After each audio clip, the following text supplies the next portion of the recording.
পূজা তুই?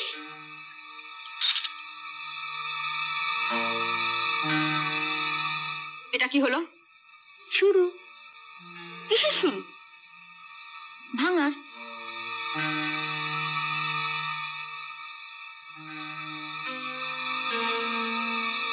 ময়নাদিকে বলেছিলে না 10 ভরি সোনার সঙ্গে আমরা যেন ভাঙার জন্য 10টা কাপডিশ নিয়ে আসি, ওরই একটা ভাঙলাম। পূজা মাথাটা একটু সরিয়ে রাখো, 2 নম্বরটা ভাঙবে। মারিস না নয়ন।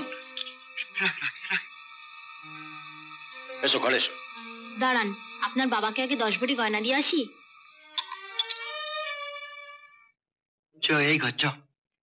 দাঁড়াও, আমি ওখান থেকে বেরোলে তারপর তুমি ও ঘরে যাবে। বুড়ো বিয়ের দিন খুব লম্বা চড়া কথা বলেছিল, আজ আমি ওর শোধ তুলবো।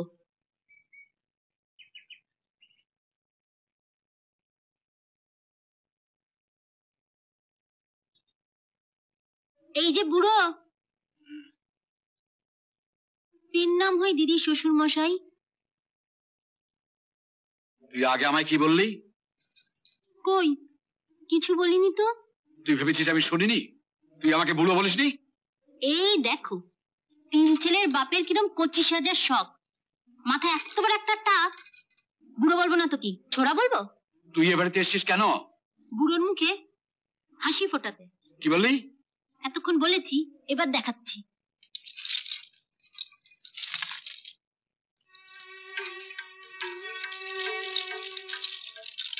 ও গয়না পাঠিয়েছে, লক্ষ্মী মেয়ে।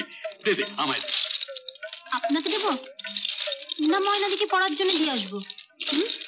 না না, আমায় দে। ও আপনি গলায় পরবেন? আমাদের গায়ে মেয়েরা গয়না পরে, শহরে বুঝি বুড়ো খোকারাও গয়না পরে? আর কি কি এনেছিস আমাকে দেখা। কি হ্যাংলা শ্বশুর রে বাবা, গয়না দেখলে মেয়েরাও এমন হ্যাংলামি করে না। নিন, এটা আগে পরে নিন, তারপর কানে একটা দুল, হাতে চুড়ি, তারপর নাকটা ফুটো করে একটা নত পরিয়ে দেবেন। ফালতুমি না করে কি কি গয়না এনেছিস আমায় দে, আমি ওজন করি আনি। ওজন যে করাবেন, কাছাকাছি কয়লার দোকান আছে তো? কয়লার দোকানে গয়না ওজন? হ্যাঁ, প্রথমে গয়নাগুলো পরিয়ে আপনার ওজন করব, তারপর গয়নাগুলো খুলে আবার আপনার ওজন করব, তাহলে গয়নার ওজন বেরিয়ে যাবে। আপনার যা চেহারা, তা কয়লার দোকানে দাড়িপাল্লা ছাড়া ওজন করা যাবে না। দেখ পূজা, এটা তোদের গ্রাম নয়। তাই আপনি বেঁচে গেলেন, নইলে এই কাপটা দিয়ে আপনার টাকটা ফাটিয়ে দিতাম। তুই কাপ এনেছিস কেন? আপনার জন্য গয়না এনেছি, আর আপনার বড় বৌমার জন্য কাপ।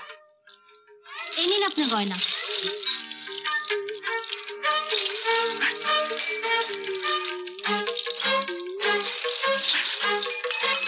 চলি বুড়ো।